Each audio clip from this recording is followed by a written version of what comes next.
நான் கர்த்தர் தேவன் இயேசு பேசுகிறேன். நான் உனது பலமாயிருக்கிறேன், உனது கீதமாயிருக்கிறேன்.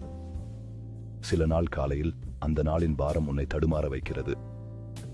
உன் செயற்கரிய செயல்களின் பட்டியலின் பக்கம் உன் பார்வை செல்கிறது. திடீரென கவலையின் மேகங்கள் உன்னை சூழ்ந்து உனக்கு அதை சுமக்க மிக பெரிதாக சுமையாக உணரப்படுகிறது. அதை நான் பார்க்கிறேன். உனது கஷ்டம் எனக்கு நிச்சயம் புரிகிறது.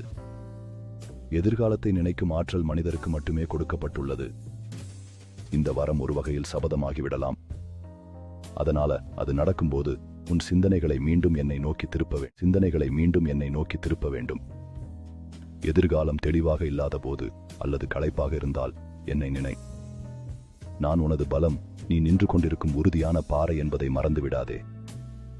ஒவ்வொரு நேரத்திலும் ஒவ்வொரு சவாலிலும் நான் உன்னை உயர்த்துகிறேன். நாளைய பாரங்களை இன்று சுமக்க வேண்டாம். இன்றைய நாளில் இந்த தருணத்தின் தேவையில் கவனம் செலுத்து.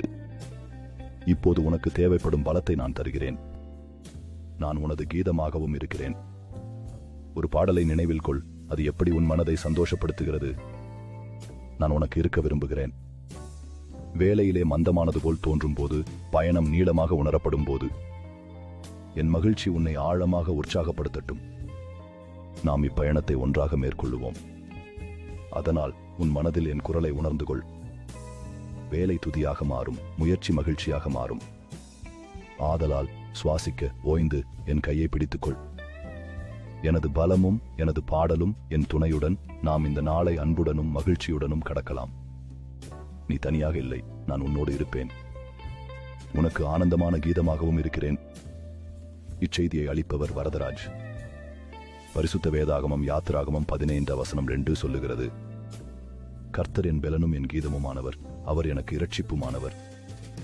அவர் என் தேவன், அவருக்கு வாசஸ்தலத்தை ஆயத்தம் பண்ணுவேன். அவரே என் தகப்பனுடைய தேவன், அவரை உயர்த்துவேன். ஆமென். இறுதியில் அன்பு மற்றும் நம்பிக்கையின் கதிர்கள் மீண்டும் உங்கள் பாதைகளை ஒளிர்விக்க வேண்டும். உனக்கு தேவையான எதையும் நான் வழங்குகிறேன். எதிர்காலத்தை உருவாக்கும் மந்திரம் உங்களை நிரூபிக்கப் போகிறது. உன் மனதில் உள்ள எல்லா கேள்விகளுக்கும் நான் பதிலளிக்கிறேன். நான் எப்போதும் உங்களுடன் இருப்பேன். இதயத்தில் ஒரு அமைதி கண்ணோட்டத்தை ஏற்படுத்துகிறேன். உன் வாழ்வில் இருக்கும் சந்தோஷத்தை நான் மீண்டும் உயிர்ப்பிக்கிறேன். முதுமை மற்றும் முறைப்பாட்டிற்கு மீண்டும் அன்பு மற்றும் மகிழ்ச்சி தருகிறேன். உங்கள் பயணம் இனிதானது மற்றும் அன்பானதாக இருக்க வேண்டும். என் கீதங்கள் உங்கள் நேர்மறை சிந்தனைகளை தூண்டுவதாக இருக்கும். எல்லா மாற்றங்களிலும் நான் உங்களுடன் இருப்பேன். உங்கள் மண்ணில் ஒரு உறுதியான நிலையாக. உங்கள் வாழ்வில் உறுதியும் பாதுகாப்பும் வழங்குகிறேன். நாம் ஒன்றாக வரவேற்கிறோம். அதன் மூலம் அன்பான கூட்டமைப்பை உருவாக்குகிறோம். உங்கள் பயணம் ஒரு அர்த்தம் மற்றும் நோக்கத்தை கொண்டிருக்க வேண்டும். உங்கள் கனவுகளை அடைய நான் உங்களை ஊக்குவிக்கிறேன். என் மேல் உங்கள் நம்பிக்கை நீங்கள் சந்தோஷம் அடைய உதவும். செல்வாக்கு மற்றும் பாதுகாப்பு உங்கள் வாழ்வில் பரவட்டும்.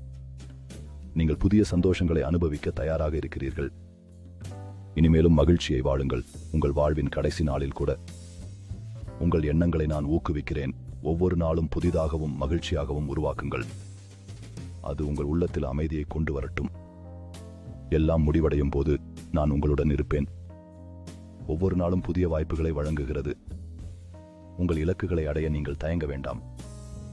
உங்களுக்கு தேவையான அடிப்படைகளை நான் வழங்குகிறேன். உங்கள் மனதில் அமைதி காக்க நான் உங்களுடன் அடிக்கடி இருப்பேன்.